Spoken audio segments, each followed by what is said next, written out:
எசேக்கியேல் தீர்க்கதரிசியின் புஸ்தகம் 33ஆம் அதிகாரம். கர்த்தருடைய வார்த்தை எனக்கு உண்டாகி, அவர், மனுபுத்திரனே, நீ உன் ஜனத்தின் புத்திரரோடே பேசி அவர்களோடே சொல்ல வேண்டியதாவது, நான் தேசத்தின் மேல் பட்டயத்தை வரப்பண்ணுகையில் தேசத்தின் ஜனம் தங்கள் எல்லைகளிலுள்ள ஒருவனை அழைத்து அவனை தங்களுக்கு காவற்காரனாக வைத்த பின்பு, இவன் தேசத்தின் மேல் பட்டயம் வருவதைக் கண்டு எக்காலம் ஊதி ஜனத்தை எச்சரிக்கும் போது, எக்காலத்தின் சத்தத்தை கேட்கிறவன் அதை கேட்டும் எச்சரிக்கையாயிராமல் பட்டயம் வந்து அவனை வாரிக்கொள்ளுகிறது உண்டானால், அவனுடைய இரத்தப்பழி அவன் தலையின் மேல் சுமரும். அவன் எக்காலத்தின் சத்தத்தை கேட்டும் எச்சரிக்கையாயிருக்கவில்லை, அவனுடைய இரத்தப்பழி அவன் பேரிலே சுமரும். எச்சரிக்கையாயிருக்கிறவனோ தன் ஜீவனை தப்புவித்து கொள்ளுவான். காவற்காரன் பட்டயம் வருவதைக் கண்டும் அவன் எக்காலம் ஊதாமலும் ஜனங்கள் எச்சரிக்கப்படாமலும் பட்டயம் வந்து அவர்களில் யாதொருவனை வாரிக்கொள்ளுகிறது உண்டானால், அவன் தன் அக்கிரமத்திலே வாரிக்கொள்ளப்பட்டான். ஆனாலும் அவன் இரத்தப்பழியை காவற்காரன் கையிலே கேட்பேன். மனுபுத்திரனே, நான் உன்னை இஸ்ரவேல் வம்சத்தாருக்கு காவற்காரனாக வைத்தேன். ஆகையால் நீ என் வாயினாலே வார்த்தையை கேட்டு என் நாமத்தினாலே அவர்களை எச்சரிப்பாயாக. நான் துன்மார்க்கனை நோக்கி, துன்மார்க்கனே, நீ சாகவே சாவாய் என்று சொல்லுகையில், நீ துன்மார்க்கனை தன் துன்மார்க்கத்தில் இராதபடி எச்சரிக்கத்தக்கதாக அதை அவனுக்கு சொல்லாமற் போனால், அந்த துன்மார்க்கன் தன் அக்கிரமத்திலே சாவான். ஆனாலும் அவன் இரத்தப்பழியை உன் கையிலே கேட்பேன். துன்மார்க்கன் தன் வழியை விட்டு திரும்பும்படி நீ அவனை எச்சரித்தும் அவன் தன் வழியை விட்டு திரும்பாமற் போனால், அவன் தன் அக்கிரமத்திலே சாவான். நீயோ உன் ஆத்துமாவை தப்புவிப்பாய். மனுபுத்திரனே, நீ இஸ்ரவேல் வம்சத்தாரை நோக்கி, எங்கள் துரோகங்களும் எங்கள் பாவங்களும் எங்கள் மேல் இருக்கிறது, நாங்கள் சோர்ந்து போகிறோம், நாங்கள் பிழைப்பது எப்படி என்று நீங்கள் சொல்லுகிறீர்கள். கர்த்தராகிய ஆண்டவர் உரைக்கிறது என்னவென்றால், நான் துன்மார்க்கனுடைய மரணத்தை விரும்பாமல் துன்மார்க்கன் தன் வழியை விட்டு திரும்பி பிழைப்பதையே விரும்புகிறேன் என்று என் ஜீவனை கொண்டு சொல்லுகிறேன். இஸ்ரவேல் வம்சத்தாரே, உங்கள் பொல்லாத வழிகளை விட்டு திரும்புங்கள், திரும்புங்கள், நீங்கள் ஏன் சாக வேண்டும் என்கிறார் என்று அவர்களோடே சொல்லு. மனுபுத்திரனே, நீ உன் ஜனத்தின் புத்திரரை நோக்கி, நீதிமான் துரோகம் பண்ணுகிற நாளிலே அவனுடைய நீதி அவனை தப்புவிப்பதில்லை. துன்மார்க்கன் தன் துன்மார்க்கத்தை விட்டு திரும்புகிற நாளிலே அவன் தன் அக்கிரமத்தினால் விழுந்து போவதும் இல்லை. நீதிமான் பாவம் செய்கிற நாளிலே தன் நீதியினால் பிழைப்பதும் இல்லை. பிழைக்கவே பிழைப்பாய் என்று நான் நீதிமானுக்கு சொல்லும்போது, அவன் தன் நீதியை நம்பி அநியாயம் செய்தால் அவனுடைய நீதியில் ஒன்றும் நினைக்கப்படுவதில்லை. அவன் செய்த தன் அநியாயத்திலே சாவான். பின்னும் சாகவே சாவாய் என்று நான் துன்மார்க்கனுக்கு சொல்லும்போது, அவன் தன் பாவத்தை விட்டு திரும்பி நியாயமும் நீதியும் செய்து, துன்மார்க்கன் தான் வாங்கின அடைமானத்தையும் தான் கொள்ளையிட்ட பொருளையும் திரும்ப கொடுத்துவிட்டு அநியாயம் செய்யாதபடி ஜீவ பிரமாணங்களில் நடந்தால் அவன் சாகாமல் பிழைக்கவே பிழைப்பான். அவன் செய்த அவனுடைய எல்லா பாவங்களும் அவனுக்கு விரோதமாக நினைக்கப்படுவதில்லை. அவன் நியாயமும் நீதியும் செய்தான், பிழைக்கவே பிழைப்பான் என்று சொல்லு. உன் ஜனத்தின் புத்திரரோ ஆண்டவருடைய வழி செம்மையானதல்ல என்கிறார்கள். அவர்களுடைய வழியே செம்மையானதல்ல. நீதிமான் தன் நீதியை விட்டு திரும்பி அநியாயம் செய்தால் அவன் அதனால் சாவான். துன்மார்க்கன் தன் அக்கிரமத்தை விட்டு திரும்பி நியாயமும் நீதியும் செய்தால் அவன் அவைகளினால் பிழைப்பான். நீங்களோ ஆண்டவருடைய வழி செம்மையானதல்ல என்கிறீர்கள். இஸ்ரவேல் வீட்டாரே, நான் உங்களில் ஒவ்வொருவனையும் அவனவன் வழிகளின்படியே நியாயம் தீர்ப்பேன் என்று சொல் என்றார். எங்கள் சிறையிருப்பின் 12ஆம் வருஷம் 10ஆம் மாதம் 5ஆம் தேதியிலே எருசலேமிலிருந்து தப்பின ஒருவன் என்னிடத்தில் வந்து, நகரம் அழிக்கப்பட்டது என்றான். தப்பினவன் வருகிறதற்கு முந்தின சாயங்காலத்திலே கர்த்தருடைய கை என் மேல் அமர்ந்து, அவன் காலையில் என்னிடத்தில் வருமட்டும் என் வாயை திறந்திருக்க பண்ணிற்று. என் வாய் திறக்கப்பட்டது. பின்பு நான் மௌனமாயிருக்கவில்லை. அப்பொழுது கர்த்தருடைய வார்த்தை எனக்கு உண்டாகி, அவர், மனுபுத்திரனே, இஸ்ரவேல் தேசத்தின் பாழான இடங்களிலுள்ள குடிகள் ஆபிரகாம் ஒருவனாயிருந்து தேசத்தை சுதந்தரித்து கொண்டான். நாங்கள் அநேகராயிருக்கிறோம், எங்களுக்கு இந்த தேசம் சுதந்திரமாக கொடுக்கப்பட்டது என்று சொல்லுகிறார்கள். ஆகையால் நீ அவர்களை நோக்கி, நீங்கள் இரத்தத்தோடே கூடியதை தின்று உங்கள் நரகலான விக்கிரகங்களுக்கு நேராக உங்கள் கண்களை ஏறெடுத்து இரத்தத்தை சிந்தியிருக்கிறீர்கள். நீங்கள் தேசத்தை சுதந்தரித்து கொள்வீர்களோ? நீங்கள் உங்கள் பட்டயத்தை நம்பிக்கொண்டு அருவருப்பானதை செய்து உங்களில் அவனவன் தன் தன் அயலான் மனைவியை தீட்டுப்படுத்துகிறீர்கள். நீங்கள் தேசத்தை சுதந்தரித்து கொள்வீர்களோ என்று கர்த்தராகிய ஆண்டவர் உரைக்கிறார் என்று சொல்லு. நீ அவர்களை நோக்கி, பாழான இடங்களில் இருக்கிறவர்கள் பட்டயத்தால் விழுவார்கள். வெளிகளில் இருக்கிறவனை மிருகங்களுக்கு இரையாக ஒப்பு கொடுப்பேன். கோட்டைகளிலும் கெபிகளிலும் இருக்கிறவர்கள் கொள்ளை நோயால் சாவார்கள். நான் தேசத்தை பாழும் அவாந்தரமும் ஆக்குவேன்.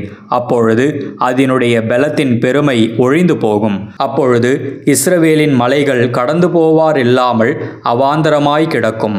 அவர்கள் செய்த அவர்களுடைய எல்லா அருவருப்புகளின் நிமித்தமும் நான் தேசத்தை பாழும் அவாந்தரமும் ஆக்கும்போது நான் கர்த்தர் என்று அறிந்து கொள்வார்கள்.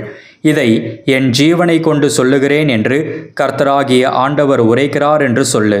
மேலும் மனுபுத்திரனே, உன் ஜனத்தின் புத்திரர் சுவர் ஓரங்களிலும் வீட்டு வாசல்களிலும் உன்னை குறித்து பேசி, கர்த்தரிடத்திலிருந்து புறப்பட்ட வார்த்தை என்னவென்று கேட்போம் வாருங்கள் என்று ஒருவரோடொருவரும் சகோதரனோடே சகோதரனும் சொல்லி, ஜனங்கள் கூடி வருகிற வழக்கத்தின்படி உன்னிடத்தில் வந்து உனக்கு முன்பாக என் ஜனங்கள் போல் உட்கார்ந்து உன் வார்த்தைகளை கேட்கிறார்கள்.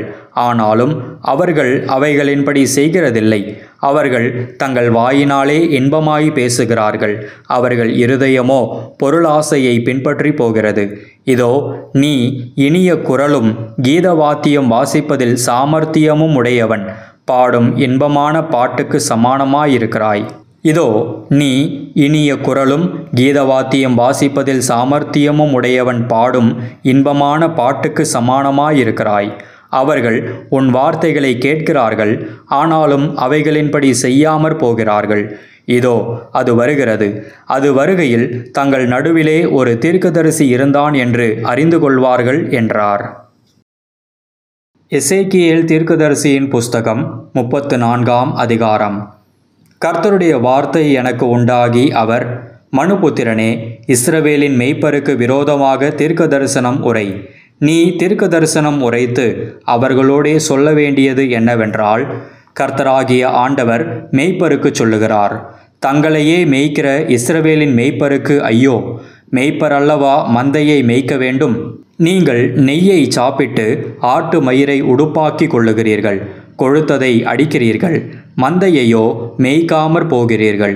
நீங்கள் பலவீனமானவைகளை பலப்படுத்தாமலும் நசல் கொண்டவைகளை குணமாக்காமலும் எலும்பு முறிந்தவைகளை காயங்கட்டாமலும் துரத்துண்டவைகளை திருப்பிக் கொண்டு வராமலும் காணாமற் போனவைகளை தேடாமலும் போய் பலாத்காரமும் கடூரமுமாய் அவைகளை ஆண்டீர்கள். மேய்ப்பன் இல்லாததினால் அவைகள் சிதறுண்டு போயின. சிதறுண்டு போனவைகள் காட்டு மிருகங்களுக்கெல்லாம் இரையாயின.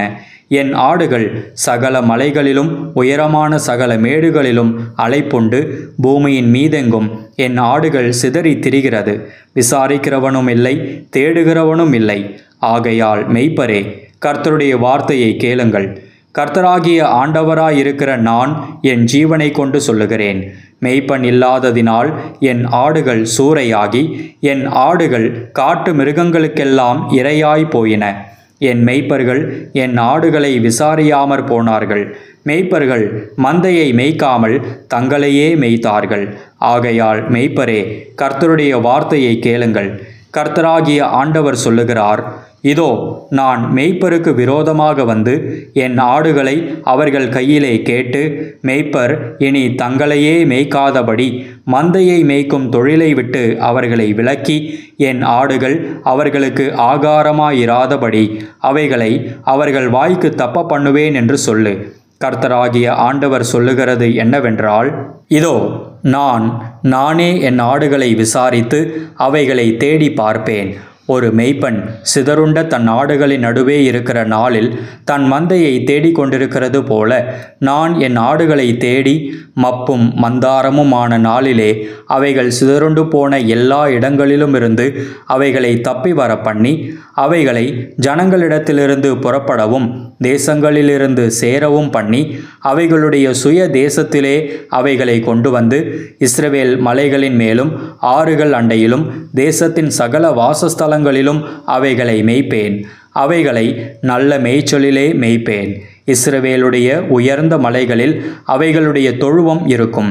அங்கே அவைகள் நல்ல தொழுவத்தில் படுத்துக்கொள்ளும். இஸ்ரவேலின் மலைகளின் மேல் நல்ல மேய்ச்சலை மேயும். என் ஆடுகளை நான் மேய்த்து அவைகளை நான் மடக்குவேன் என்று கர்த்தராகிய ஆண்டவர் சொல்லுகிறார். நான் காணாமற் போனதை தேடி துரத்துண்டதை திரும்ப கொண்டு வந்து எலும்பு முறிந்ததை காயங்கட்டி நசல் கொண்டதை திடப்படுத்துவேன். நியாயத்துக்கு தக்கதாய் அவைகளை மேய்த்து புஷ்டியும் பலமும் உள்ளவைகளை அழிப்பேன். என் மந்தையே, கர்த்தராகிய ஆண்டவர் சொல்லுகிறது என்னவென்றால், இதோ ஆட்டுக்கும் ஆட்டுக்கடாக்களுக்கும் வெள்ளாட்டுக்கடாக்களுக்கும் நான் நியாயம் தீர்ப்பேன். நீங்கள் நல்ல மேய்ச்சலை மேய்ந்து உங்கள் மேய்ச்சல்களில் மீதியானதை உங்கள் கால்களால் மிதிக்கலாமா? தெளிந்த தண்ணீரை குடித்து மீதியாயிருக்கிறதை உங்கள் கால்களால் குழப்பி போடலாமா? என் ஆடுகள் உங்கள் கால்களால் மிதிக்கப்பட்டதை மேயவும் உங்கள் கால்களால் குழப்பப்பட்டதை குடிக்கவும் வேண்டுமோ? ஆகையால் கர்த்தராகிய ஆண்டவர் அவைகளை நோக்கி, இதோ நானே கொழுத்த ஆடுகளுக்கும் இளைத்த ஆடுகளுக்கும் நியாயம் தீர்ப்பேன். நீங்கள் பலவீனமாயிருக்கிறவைகளை எல்லாம் புறம்பாக்கி சிதற பண்ணும்படி அவைகளை பக்கத்தினாலும் முன்னந்தொடையினாலும் தள்ளி உங்கள் கொம்புகளை கொண்டு முட்டுகிறபடியினாலே நான் என் ஆடுகளை இனி சூறையாகாதபடிக்கு இரட்சித்து ஆடுகளுக்கும் நியாயம் தீர்ப்பேன். அவர்களை மேய்க்கும்படி என் தாசனாகிய தாவீது என்னும் ஒரே மேய்ப்பனை நான் அவர்கள் மேல் விசாரிப்பாயிருக்க ஏற்படுத்துவேன். இவர் அவர்களை மேய்த்து இவரே அவர்களுக்கு மேய்ப்பனாயிருப்பார். கர்த்தராகிய நான் அவர்களுக்கு தேவனாக இருப்பேன். என் தாசனாகிய தாவீது அவர்கள் நடுவில் அதிபதியாயிருப்பார். கர்த்தராகிய நான் இதை சொன்னேன். நான் அவர்களோடு சமாதான உடன்படிக்கை செய்து துஷ்ட மிருகங்களை தேசத்தில் இராதபடிக்கு ஒழிய பண்ணுவேன். அவர்கள் சுகமாய் வனாந்தரத்தில் தாபரித்து காடுகளில் நித்திரை பண்ணுவார்கள். நான் அவர்களையும் என் மேட்டின் சுற்றுப்புறங்களையும் ஆசீர்வாதமாக்கி ஏற்ற காலத்திலே மழையை பெய்ய பண்ணுவேன். ஆசீர்வாதமான மழை பெய்யும். வெளியின் விருட்சங்கள் தங்கள் கனியை தரும். பூமி தன் பலனை கொடுக்கும். அவர்கள் தங்கள் தேசத்தில் சுகமாயிருப்பார்கள். நான் அவர்கள் நுகத்தின் கயிறுகளை அறுத்து அவர்களை அடிமை கொண்டவர்களின் கைக்கு அவர்களை நீங்களாக்கி விடுவிக்கும் போது நான் கர்த்தர் என்று அறிந்து கொள்வார்கள். இனி அவர்கள் புறஜாதிகளுக்கு கொள்ளையாவதில்லை. பூமியின் மிருகங்கள் அவர்களை பட்சிப்பதும் இல்லை. தத்தளிக்க பண்ணுவார் இல்லாமல் சுகமாய் தங்குவார்கள். நான் அவர்களுக்கு கீர்த்தி பொருந்திய ஒரு நாற்றை எழும்ப பண்ணுவேன். அவர்கள் இனி தேசத்திலே பஞ்சத்தால் வாரிக்கொள்ளப்படுவதும் இல்லை. இனி புறஜாதிகள் செய்யும் அவமானத்தை சுமப்பதும் இல்லை. தங்கள் தேவனாகிய கர்த்தராயிருக்கிற நான் தங்களோடே இருக்கிறதையும் இஸ்ரவேல் வம்சத்தாராகிய தாங்கள் என் ஜனமாயிருக்கிறதையும் அவர்கள் அறிந்து கொள்வார்கள் என்று கர்த்தராகிய ஆண்டவர் சொல்லுகிறார். என் மந்தையும் என் மேய்ச்சலின் ஆடுகளுமாகிய நீங்கள் மனுஷர், நான் உங்கள் தேவன் என்று கர்த்தராகிய ஆண்டவர் உரைக்கிறார் என்று சொல் என்றார்.